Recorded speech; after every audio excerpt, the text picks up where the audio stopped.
Alrighty, welcome back, everyone. We just broke down the game day game of the week with South Carolina going to LSU going to South Carolina. I do think LSU wins that one by 7. Very close game, but I think LSU does just enough. And then we got into Tulane. I think OU wins that one. I think the defense is too tough for Tulane to really find too many openings in this one, and the Sooners get a much needed win as they head into SEC play. But let's get into a couple of the former matchups that we saw in the Pac-12 that we very much missed, but glad to see them back on the schedule, even though it's not in the normal time of the year that we're used to. But let's get into these real quick. And Oregon State is a very fun one. I think this is the one that is probably a little bit more far-fetched to see that upset for Oregon State, but doesn't mean they're not coming into this one thinking they can win it. I love seeing this one on the schedule, really want this one to be on there for quite some time, and we'll see what happens, especially with a lot of the changes happening around the Pac-12 right now that we will get into tomorrow. I promise you there are a lot of things going on over there that we have to make sure you guys know about, but at the end of the day, this is a very fun game, and just can't wait to see those two jerseys on the field as much as often going forward. But the guys to watch, Jamias Griffin, very, very talented player. One of those guys, he started his career at Georgia Tech, was a Georgia Tech Gatorade Player of the Year, I believe, when he came out of high school, going to Georgia Tech, and then didn't quite work out the way that he wanted to. Got a little bit stuck behind Jahmyr Gibbs, I won't lie to you, but a very talented guy that can absolutely play and has done really good work through a couple of years over there at Oregon State. I expect him to be a huge part of this game plan on Saturday. And then Skylar Thomas is someone that has been through this. He's been at Oregon State for a couple of years. He saw what Oregon did the last couple of years, and he saw them walk out the door. He is coming into this game with a little bit more energy than just about anyone else in that locker room. Cannot wait to see what this kid does, and I have a inkling that he is going to be shot out of a cannon that first play. But cannot wait to see what he does this game. And then Tez Johnson, you have to get more involved. This Oregon team, he has 15 catches for 80 yards. This is one of the most dynamic, explosive players in the entire country, and not being able to utilize him downfield is killing this Oregon offense. They have to be able to push the field with him and then let Evan Stewart do what he does, which is work underneath, be a tactician, and then catch the ball and get upfield. They have to be able to get Tez Johnson downfield in this game, and if they can't, then it might just be an issue that follows them the entire year.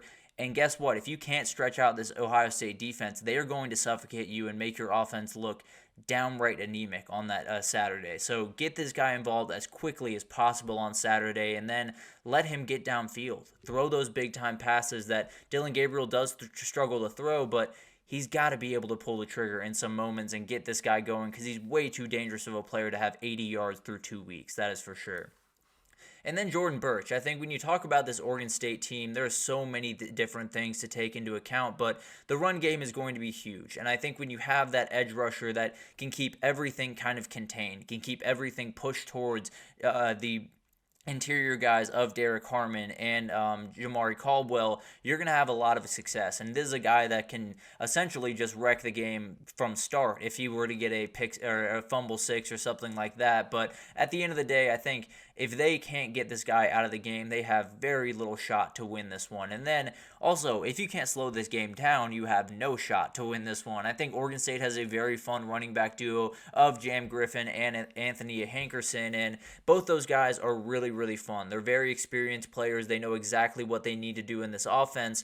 They have to slow this game down. They know that they are going to be relatively outmatched all over the place when Oregon's offense comes on the field. So they're going to have to make sure this game is as slow as can be, and then get a couple of turnovers, which is how you get them, is you put them in obvious passing downs. That's the way that they're going to have to go about playing this game. Dillon Gabriel has not been good about pushing the ball downfield really throughout his career, but particularly this year it's been downright terrible. And you're going to have to put him in 3rd and 8, 3rd and 12, 3rd and 10, and then force him to push the ball just a little bit downfield, because then a mistake could happen. If you're Oregon State, you're going to need a couple of mistakes in this game, and the real only way to do that, in my opinion, is force this team to throw downfield in a way that they have not been able to thus far. And then finally, use that extra energy. There's so much pent-up energy in this program right now against Oregon and against all the teams that left them behind. Use all of that. Use your fans' energy. Trent Bray, it came up from the DC role to take over the head coaching job.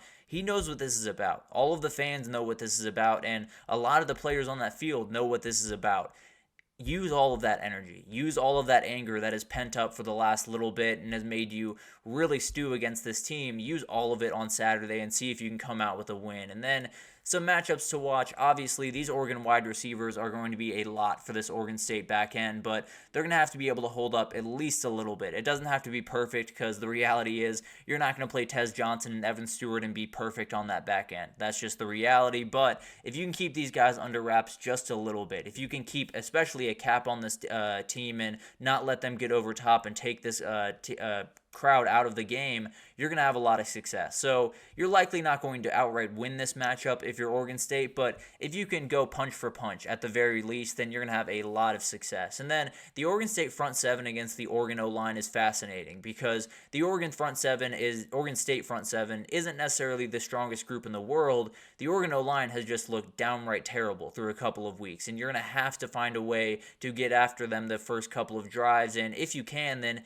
Dillon Gabriel starts to think about things, and he starts to force balls where he doesn't need to, and he starts to get the ball out a little bit earlier when he doesn't need to, and then mistakes can happen. So you're going to have to get out this O-line that has had real struggle stopping just about anyone right about now. So it's going to be really interesting to watch, and especially if Oregon wants to get that run game going. If the Oregon State front seven is up to the challenge, then they're not going to be able to, and it's going to be fascinating to watch that unfold. And then finally, Jeffrey Bossa and these Oregon linebackers against this duo for Oregon State out of the backfield. These guys are so dynamic, so dangerous, and they have so many guys that can cause you big-time problems. I realize I have Carson Bruner down there. Do not mean to have Carson Bruner down there, but a very talented group over at Oregon nonetheless, and they're going to have their hands full, no doubt about it, with this run game, and if they let these running backs get going, then Oregon State has a real shot in this game. But I think Oregon makes a statement this week. I think they prove everyone that they are the team that we all thought they were going into the season. They are not the team that we saw in the first couple of weeks.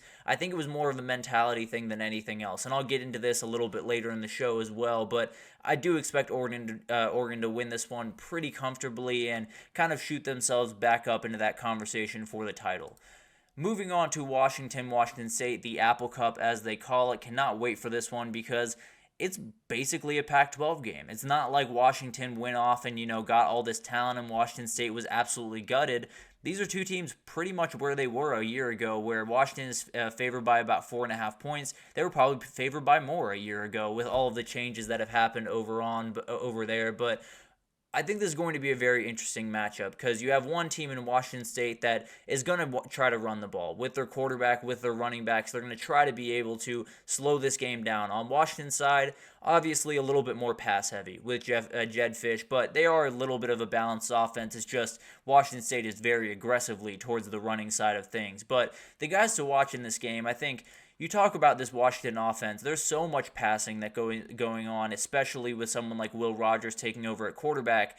Jonah Coleman can bury this game for them. Jonah Coleman, if he takes over at that running back position, can just totally take over and make it really, really tough for Washington State to get much of anything going because your offense isn't on the field enough. And when you have a Washington front seven against what Washington State has on that front seven, it's going to be a lot of really, really tough battles for Washington State throughout this game. And if Jonah Coleman gets going on top of that, you're going to have an impossible time stopping this Washington offense. And then on the defensive side of the ball, Zach Durfee is such a talented player. One of those guys that I believe popped up onto the screen during the playoff last year, and I'm sure Washington fans knew him well before that, but in the national standpoint, he really popped onto the scene last year, and very, very talented player. One of those guys that can really keep this quarterback run game for Washington State kind of at bay because he is so dangerous off that edge roll, whether it's pass rushing or holding up against the run or setting an edge. He can do all of that stuff, and that's a huge, huge thing to have, especially against a team that is going to utilize that quarterback run game pretty consistently throughout this one.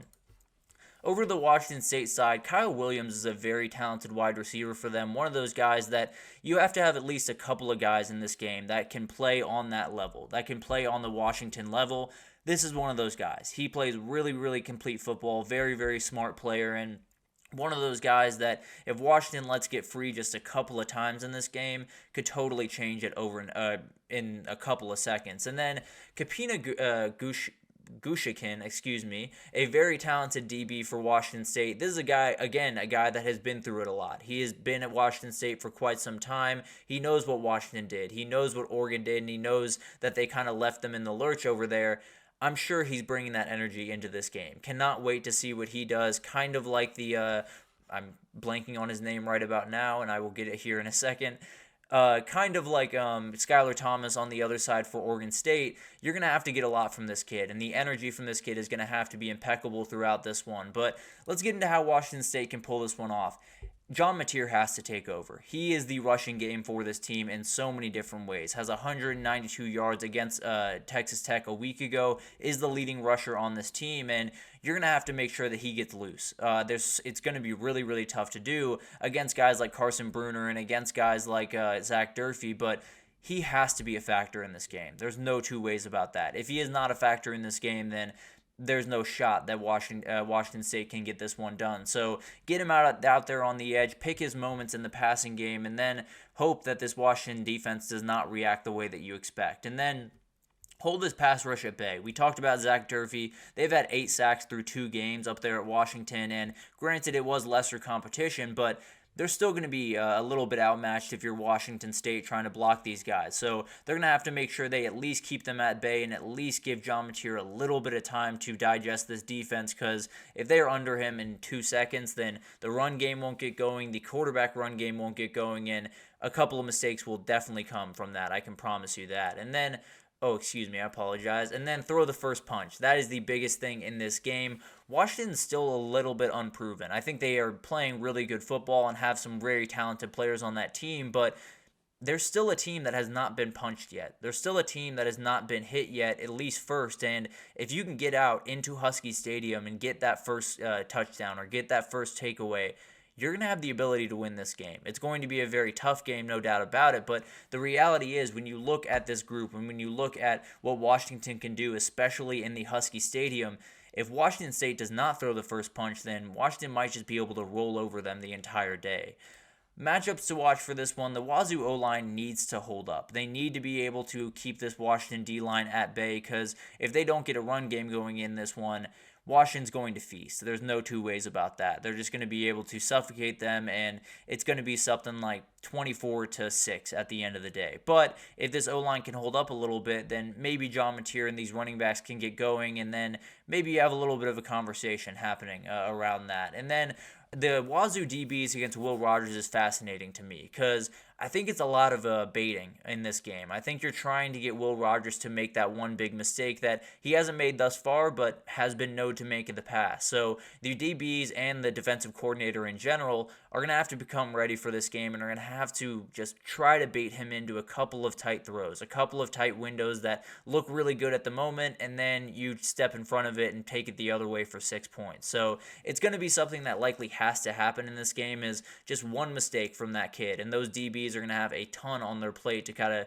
keep track of all of the craziness in Jed Fish's offense, that is for sure. And then the Wazoo run game against these Washington linebackers is outright huge. Carson Bruner is one of the best in the entire country, and he's going to have his hands full with 2 very good running backs coming his way in Jam Griffin and Anthony Hankerson. So it's going to be really awesome to watch this matchup, and frankly, I think Washington State could win this matchup. And if they do, then you're having a really interesting conversation about who can possibly win this game. And I think this one goes down to the wire. I think this one is very, very tough and very tight, but Washington, I do think, pulls away. I think they have an ability, and they have the depth on defense and offense to be able to handle this Washington State offense. I think Washington State has a shot in this game. I just think too many things have to go right for them with John Mateer taking over, where if Washington State just zeroes in on that guy, you're taking away a lot of what Washington State does on offense. So I think Washington State has had a great couple of games to start the year. I think they've done really, really nice things. I think it comes to an end this weekend, and then we'll see what Washington can do going forward. But love seeing these games on the schedule, even though it's not at the end of the year. Still love seeing them on the schedule, and hope they continue even with the new Pac-12 that we will absolutely get into tomorrow. Some great news happening over there on the Pac-12 that we might just get Pac-12 After Dark back. But we'll get into that a little bit more tomorrow. But let's take our third break here. And when we come back, we're going to do a little bit of the questions going into week 3. Did a couple of these yesterday, so if you want to go check that out, definitely do that. But we'll do a couple more today. So we'll break those down right after this, so stick with us.